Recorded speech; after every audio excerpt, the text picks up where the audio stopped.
Hello students, MNC welcomes you all. MNC education में आप सबों का बहुत बहुत स्वागत।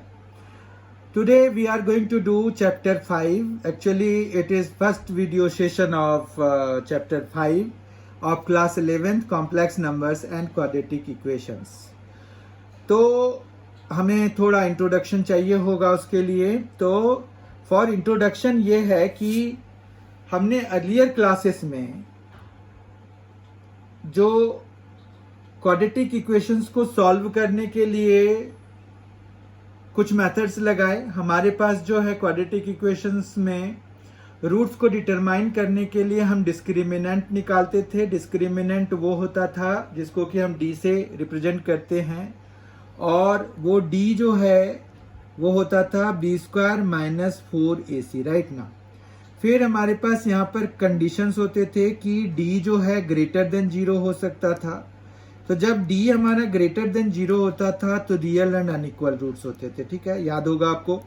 फिर जब d हमारा 0 के बराबर होता था तो हम वहां पर हमें क्या मिलता था, इक्वल रूट्स मिलते थे, रियल एंड इक्वल रूट्स मिलते थे, ठीक है। जबकि हमारे पास जैसे d लेस देन 0 होता था तो 10th क्लास में तो हमने इसको ये कह के टाल दिया था कि no real roots are possible, ठीक है। तो नो रियल रूट्स की बात आई तो आखिर रूट्स तो होंगे ना। तो वही रूट्स जो है निकालने के दौरान ये कॉम्प्लेक्स नंबर की डिस्कवरी हो गई, ठीक है। मतलब no real roots are possible, that means imaginary roots are possible, right. तो ये इमेजिनरी रूट्स देता है और यही इसका भी रूट है। मतलब ये जो कॉम्प्लेक्स नंबर की जड़ है वो यहीं से आती है कि हमारे पास अगर कोई ऐसा क्वाड्रेटिक इक्वेशन दिया हुआ है जिसके डिस्क्रिमिनेंट की value we are getting less than 0, तो इसका मतलब ये हुआ कि उसके इमेजिनरी रूट्स होंगे। इमेजिनरी रूट्स मतलब रूट के अंदर में नेगेटिव क्वांटिटीज आएंगी, ठीक है। तो हमारे पास ये जो है एक्चुअली अगर हम इसको थोड़ा सा ऐसे देखें तो हमारे पास यहाँ पर क्या है कि रूट के अंदर में अगर कोई negative quantity let us suppose -3 आ रही है तो ये एक इमेजिनरी नंबर है। इसको लिखने के लिए हमारे पास ऐसा कर सकते हैं कि √3 इंटू √-1 लिख सकते हैं। तो फिर ये हम इस तरह से लिख सकते हैं। अब एक और एग्जांपल लेते हैं। मान रखिए कि आपके पास √5 है तो आप उसको क्या लिख सकते हैं, √5 इंटू -1 लिख सकते हैं। तो अगर आप इन दोनों में देखें तो एक चीज कॉमन है, वो ये है कि आपके पास हर एक में √-1 जो है साइड वाइज निकल रहा है। तो अगर इसको एक प्रॉपर रिप्रेजेंटेशन दे दें जो कि उन्होंने दे दिया, उसको कहा आयोटा, ठीक है। इसको आयोटा कहते हैं, ये ग्रीक लेटर है आयोटा, ठीक है। तो ये आयोटा से रिप्रेजेंट करा दिया और उसकी वैल्यू √1 के बराबर रख दिया। तो ये हर एक इमेजिनरी नंबर के साथ कॉमन होता है। मतलब ये चीज आयोटा तो आना ही आना है, ठीक है। तो फिर जो है हम किसी कॉम्प्लेक्स नंबर को फॉर्मली डिफाइन कर सकते हैं कि कॉम्प्लेक्स नंबर जो है हमारे पास क्या होता है कि कोई भी नंबर जिसको कि हम a+ आयोटा b के फॉर्म में लिख सकते हैं, ठीक है। तो कोई भी नंबर जिसको कि हम a+ आयोटा b की फॉर्म में लिख सकते हैं उसको जो है कॉम्प्लेक्स नंबर कहेंगे। तो हम फॉर्मली ये डिफाइन करते हैं कि any number which can be written in the form of a+ iota b is non age, यहाँ पर a और b जो है वो रियल नंबर्स होते हैं, ठीक है।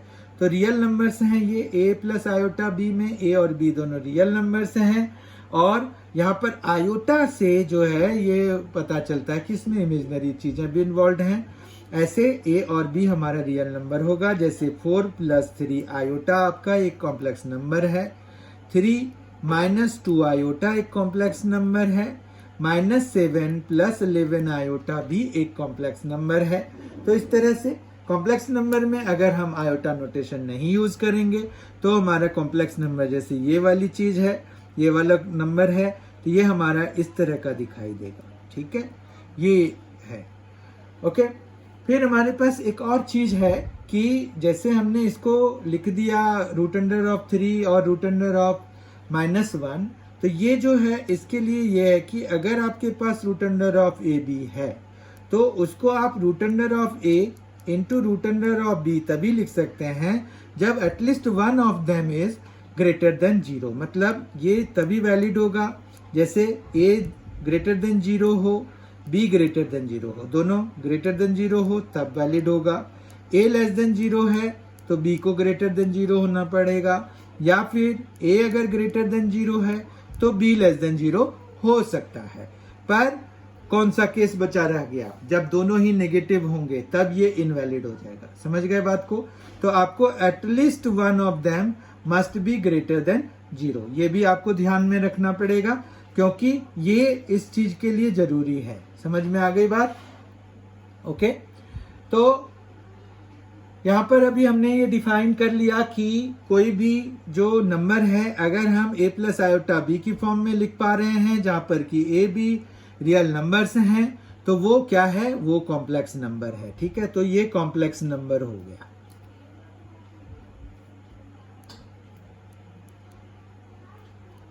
Complex number is any number which can be written in this form, right? ठीक है, फिर डेफिनेशन भी हो गया। अब हम पावर्स ऑफ आई देखेंगे। पावर्स ऑफ आई हमारे पास नेक्स्ट टॉपिक है। पावर ऑफ आई में अगर हम देखें तो हमारे पास यहाँ पर आयोटा अभी हमने डिफाइन किया रूट अंडर ऑफ -1 के बराबर है, तो आयोटा स्क्वायर कितना हो जाएगा? तो ये -1 के बराबर हो जाएगा क्योंकि इसका स्क्वायर कराएंगे तो root under will get removed. फिर आयोटा क्यूब क्या हो जाएगा? ये हो जाएगा -1 इंटू आयोटा, या सिंपली माइनस आयोटा लिख सकते हैं हम इसको, जबकि आयोटा पावर 4 के लिए वी विल हैव 1 देयर। समझ में आ गई बात? तो इस तरह से हमारे पास अब जो है, जैसे आयोटा पावर 5 की बात करेंगे अगर, तो वो क्या हो जाएगा? आयोटा पावर 4 हम बाहर निकाल लेंगे इंटू आयोटा।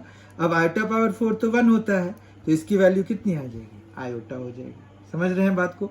इसी तरह से हम या तो पावर 4 निकाल लें या पावर 2 भी लगा के निकाल के हम कर सकते हैं। ठीक है, तो वो जब हम सॉल्व एग्जाम्पल मतलब सॉल्व क्वेश्चंस करेंगे, क्वेश्चंस को सॉल्व कर रहे होंगे, तब हम और भी चीजें देखेंगे उसमें।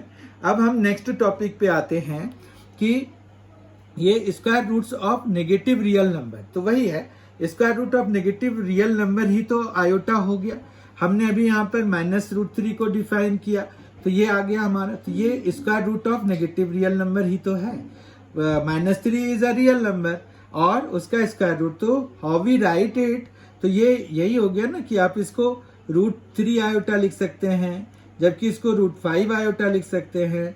मोर ओवर अगर आपके पास -4 जैसी चीज है जिसका जो कि एक परफेक्ट स्क्वायर होता है, तो वो आप 2 आयोटा भी इसको लिख सकते हैं। तो इसी तरह से हमारा यहाँ पर काम चलता है। समझ में आ गई बात? अब जो है ये square roots of negative real number भी हमें पता चल गया। अब हम देखेंगे इक्वलिटी ऑफ कॉम्प्लेक्स नंबर्स। दो कॉम्प्लेक्स नंबर्स इक्वल होंगे कब? जब उनके रियल पार्ट आपस में बराबर होंगे और इमेजिनरी पार्ट्स भी आपस में बराबर होंगे। समझ में आ गया होगा, आई होप। ठीक है, तो जिसके रियल पार्ट और इमेजिनरी पार्ट दोनों आपस में बराबर हैं वो कॉम्प्लेक्स नंबर बराबर होते हैं। तो इस इक्वलिटी के बेसिस पर आपको क्वेश्चंस पूछे जा सकते हैं कि मतलब रियल पार्ट जो है वो और रियल पार्ट्स इक्वल हों आपस में, इमेजिनरी पार्ट्स इक्वल हों। और कॉम्प्लेक्स नंबर के डेफिनेशन से अभी हमने देखा था रियल पार्ट कौन सा होता है। तो जैसे a प्लस आयोटा b है तो ये पार्ट रियल पार्ट है और ये पार्ट इमेजिनरी पार्ट है। और रियल पार्ट को RE से और इमेजिनरी पार्ट को IM से डिनोट भी कराते हैं हम। ठीक है, तो इतनी बात समझ में आ गई। अब हम अलजेब्रा ऑफ कॉम्प्लेक्स नंबर पे आते हैं। अलजेब्रा ऑफ कॉम्प्लेक्स नंबर्स में आज के इस सेशन में हम एडिशन एंड सब्ट्रैक्शन देखेंगे। एडिशन एंड सब्ट्रैक्शन देखेंगे और उसकी कुछ प्रॉपर्टीज भी करेंगे। Let us start algebra of complex numbers. तो यहां पर अलजेब्रा ऑफ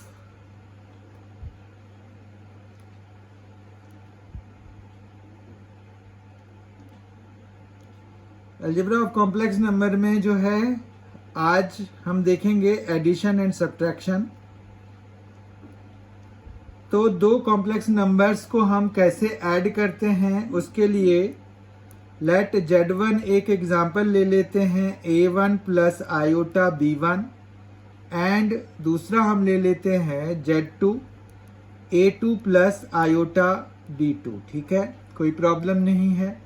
जब अगर हमें इसको ऐड कराना है तो Z1 प्लस Z2 लिखेंगे, तो यहाँ पर रियल पार्ट्स को आपस में ऐड कराना होता है, जबकि इमेजिनरी पार्ट्स को आपस में ऐड कराना होता है। तो जैसे ही आप इमेजिनरी पार्ट को में से ऐड कराएंगे तो आयोटा आप कॉमन लिख सकते हैं और B1 प्लस B2 आ जाएगा। समझ में आ गई बात? तो यहाँ तक समझ में आने में कोई दिक्कत नहीं है।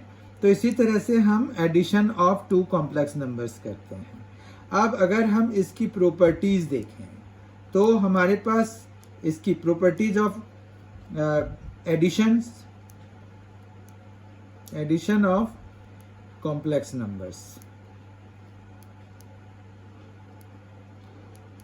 तो एडिशन की जो प्रॉपर्टी अगर हम देखें तो उसमें ये है, पहली प्रॉपर्टी कि ये क्लोजर लॉ को सेटिस्फाई करता है। What is that? Closure law क्या होता है? क्लोजर लॉ ये होता है जिसमें कि अगर आप दो कॉम्प्लेक्स नंबर्स को ऐड कराते हैं तो हमें कॉम्प्लेक्स नंबर ही मिलता है। तो ऑब्वियस है, क्योंकि कॉम्प्लेक्स नंबर जो है लार्जेस्ट नंबर सिस्टम है, तो अगर Z1 और Z2 दो कॉम्प्लेक्स नंबर्स हैं तो ये जो है कॉम्प्लेक्स नंबर होगा। कॉम्प्लेक्स नंबर्स को हम C से डिनोट कराते हैं। जिस तरह से रियल नंबर के सेट को हम R से डिनोट कराते हैं, उसी तरह से कॉम्प्लेक्स नंबर्स के सेट को हम C से डिनोट कराते हैं। तो Z1 plus Z2 belonging to C if Z1 Z2 belonging to C। ठीक है, ये जब अगर C complex number, set of complex numbers में बिलोंग कर रहे हैं तो इनका सम भी बिलोंग करेगा। यही क्लोजर लॉ होता है। क्लोजर लॉ किसी के लिए भी, जैसे दो रियल नंबर्स का एडिशन जो है वो क्लोजर लॉ को सेटिस्फाई करता है। वो कैसे? क्योंकि दो रियल नंबर्स का सम रियल नंबर ही आता है हमें, इसीलिए। दूसरी प्रॉपर्टी है हमारे पास कम्यूटेटिव लॉ। तो कम्यूटेटिव लॉ में क्या होता है?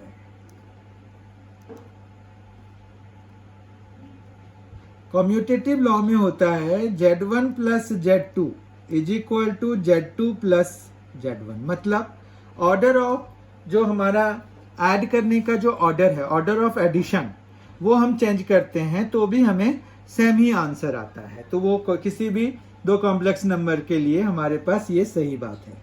फिर तीसरा है द एसोसिएटिव लॉ। अब एसोसिएटिव लॉ क्या है? तो यहां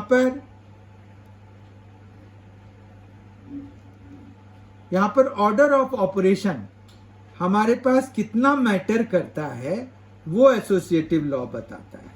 मतलब ये देखिए Z1 यहां Z2 प्लस Z3। अब ये जो है क्या हुआ, बॉडमास रूल के हिसाब से हम पहले ब्रैकेट वाला काम करते हैं। तो हमें यहाँ पर क्या करना पड़ेगा, Z1 प्लस Z2 करना पड़ेगा और उसको फिर हम जो आउटकम आएगा वो फिर हम Z3 के साथ लगाएंगे। जबकि यहाँ Z1 plus Z2 plus Z3 है, तो जब हम उसके ऑर्डर को यहाँ पर देखें तो Z2 और Z3 को पहले सॉल्व करेंगे, फिर उसका जो आउटकम आएगा वो Z1 के साथ लगाएंगे। ठीक है, यही एसोसिएटिव लॉ है। तो बेसिकली एसोसिएटिव लॉ हमें ये बताता है कि हमें ब्रैकेट लगाने की जरूरत है कि नहीं है। अगर कोई भी ऑपरेशन एसोसिएटिव लॉ को सेटिस्फाई कर रहा है तो bracket is not needed while we operate them. समझ गए बात को? यहाँ पर भी हम बिना ब्रैकेट के भी ऐड कर सकते हैं। क्यों? क्योंकि अगर हमारे पास ऑर्डर डज नॉट मैटर तो इसका मतलब है कि वो हम किसी भी ऑर्डर में करा सकते हैं। जैसे हमारे पास मैट्रिक्स मल्टीप्लीकेशन जो है कम्यूटेटिव नहीं होते हैं इन जनरल, लेकिन वो एसोसिएटिव होते हैं। मतलब वहां पर ABC आप किसी भी तरीके से मल्टीप्लाई करा लीजिए। मतलब पहले आप AB करके फिर आउटकम को C से करा लीजिए, या पहले BC को करके फिर A से करा लीजिए। पर ध्यान ये रखना पड़ता है वहां पर कि हमें उनके जो जैसे जो अपीयरेंस है वो चेंज ना हो। यहाँ पर तो अपीयरेंस भी अगर चेंज हो गया, मतलब Z1 को हम बाद में भी लगा देंगे तो भी चलेगा। क्यों? क्योंकि ये कम्यूटेटिव भी होते हैं। वहां कम्यूटेटिव नहीं होते तो हम मैट्रिसेस में पीछे नहीं लगा सकते। समझ गए? आपको बात समझ में आ गई होगी। अगर आप थोड़ा सा कंसीडर करेंगे तो समझ में आ जाएगा, कोई ऐसी बात नहीं है। फिर हम फोर्थ पे आते हैं। फोर्थ प्रॉपर्टी हमारे पास है कि existence of additive identity. Additive identity क्या हो जाएगा? Zero. Existence of additive identity में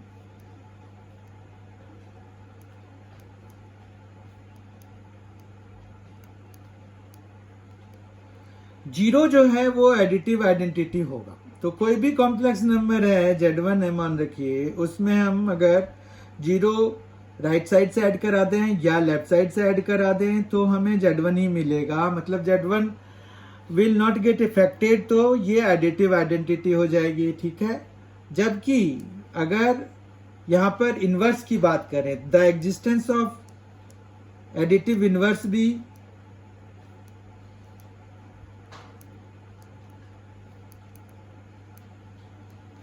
होता है हमारे पास, तो इसमें क्या होगा कि Z1 का जो एडिटिव इनवर्स होगा, तो एडिटिव इनवर्स जो Z1 का होगा वो होगा -Z1, ठीक है। तो additive inverse of Z1 is -Z1। समझ में आया? तो मतलब ये है कि जैसे 4 + 3 आयोटा हमें कोई कॉम्प्लेक्स नंबर है, इसका एडिटिव इनवर्स क्या होगा? एडिटिव इनवर्स इसका क्या हो जाएगा? Additive inverse will be -4 - 3 iota, ठीक है। जबकि एडिटिव आइडेंटिटी क्या हो जाएगा? एडिटिव आइडेंटिटी की बात करें तो वो 0 + 0 आयोटा हो जाएगा। एक्चुअली अगर हमें कोई भी कॉम्प्लेक्स नंबर को लिखना होता है तो we try to write it in standard form, और स्टैंडर्ड फॉर्म जो कॉम्प्लेक्स नंबर का होता है वो a + आयोटा b ही होता है, तो हमें जो है a + आयोटा b ही लेना पड़ता है, ठीक है। तो आपने अभी यहाँ पर 5 प्रॉपर्टीज देख लिए। एडिटिव ये द क्लोजर लॉ, मतलब एडिशन के, कॉम्प्लेक्स नंबर्स के एडिशन की प्रॉपर्टीज हैं ये। इसमें सबसे पहले हमने देखा क्लोजर लॉ, फिर कम्यूटेटिव लॉ, फिर the associative law, the existence of additive identity, the existence of additive inverse, ठीक है। एडिटिव इनवर्स और एडिटिव आइडेंटिटी ये हमने फाइंड भी करके देखा। तो ये हमारा यहाँ पर एडिशन की जो प्रॉपर्टीज थी वो हो गई। अब हम देखते हैं कि डिफरेंस या सब्ट्रैक्शन ऑफ 2 कॉम्प्लेक्स नंबर्स हम कैसे निकालते हैं। तो हम डिफरेंस निकालने के लिए यहाँ पर चूंकि डिफरेंस जो है क्या होता है, अनदर फॉर्म ऑफ एडिशन होता है, तो डिफरेंस ऑफ 2 कॉम्प्लेक्स नंबर्स जो होगा, ठीक है, तो वो जब निकालते हैं तो Z1 - Z2, मतलब जो इमेजिनरी पार्ट है और जो रियल पार्ट है वो आपस में सब्ट्रैक्ट हो जाते हैं। मतलब यहाँ पर it will be like this one, A1 - A2 + iota B1 - B2 will be the answer. अगर हम एग्जाम्पल वाइज देखें तो मान रखिए कि Z1 हमने ले लिया है 4 + 7 आयोटा एंड Z2 हमने ले लिया है -3 - 2 आयोटा। अब हम Z1 - Z2 अगर निकालना चाहते हैं तो ये हो जाएगा 4 + 7 आयोटा -3 - 2 आयोटा, तो ये आ जाएगा 4 + 3 हो जाएगा। ये देखिए 4 + 3 रियल पार्ट्स को, फिर आयोटा कॉमन, और यहाँ पर 7 माइनस और ये माइनस, तो +2, तो 9 हो जाएगा। इस तरह से ये 7 हो गया और +9 आयोटा हो गया, ठीक है।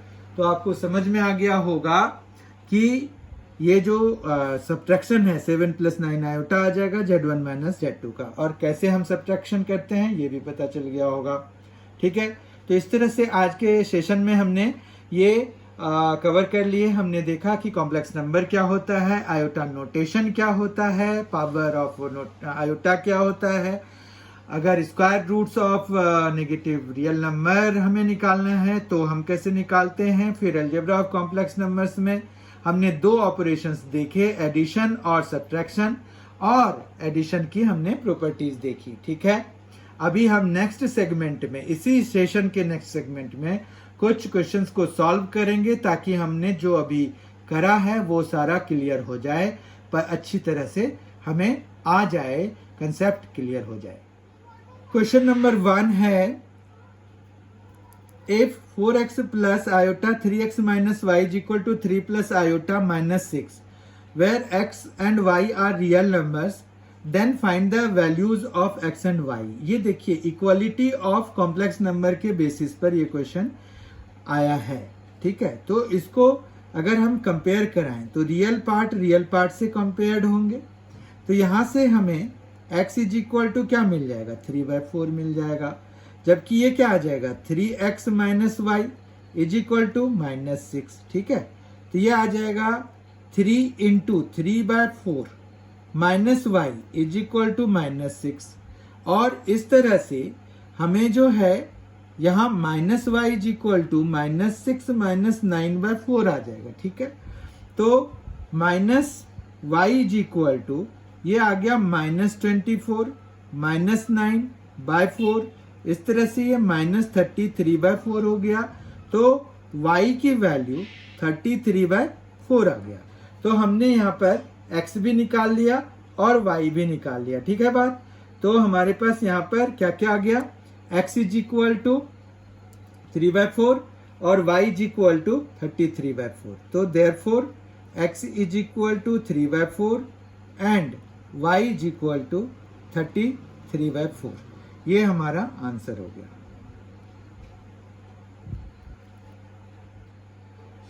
क्वेश्चन नंबर 2 लेते हैं। इसमें 4 पार्ट्स है हमारे पास। एक्सप्रेस करना है each of the complex numbers given below in the form a plus iota b। मतलब वो कह रहे हैं कि स्टैंडर्ड फॉर्म में एक्सप्रेस करिए। ए पार्ट लेते हैं 3 और यहाँ पर जो है वो 7 प्लस 7 आयोटा है, तो इसको ओपन कर देते हैं। तो 21 plus 21 iota plus 7 iota plus 7 iota square, ठीक है बात।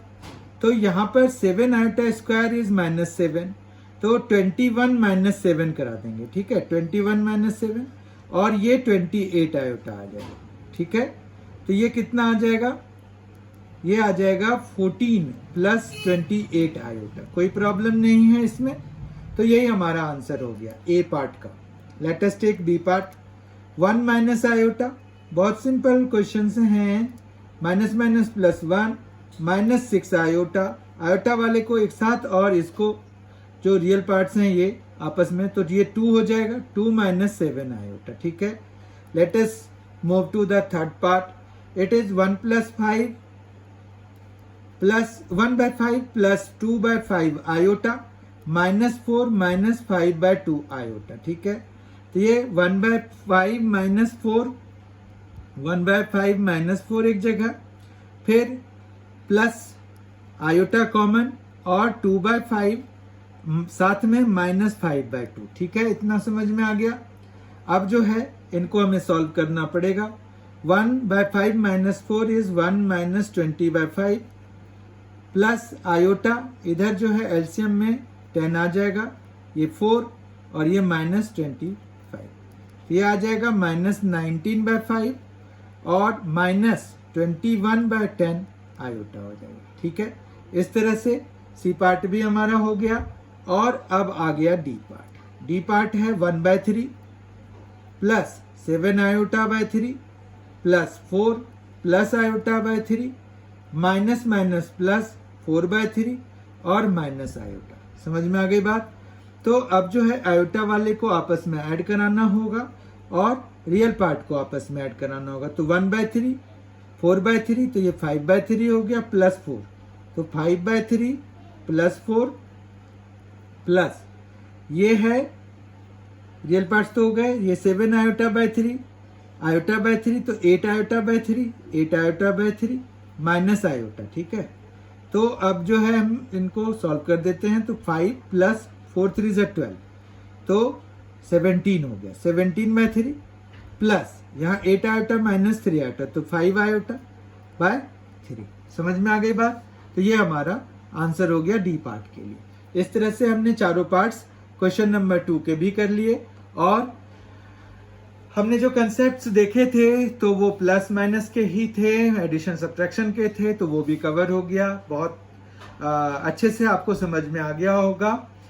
I hope you have enjoyed this session. Thank you so much for being with us. Thanks a lot. In the next session, we will see algebra of complex numbers again.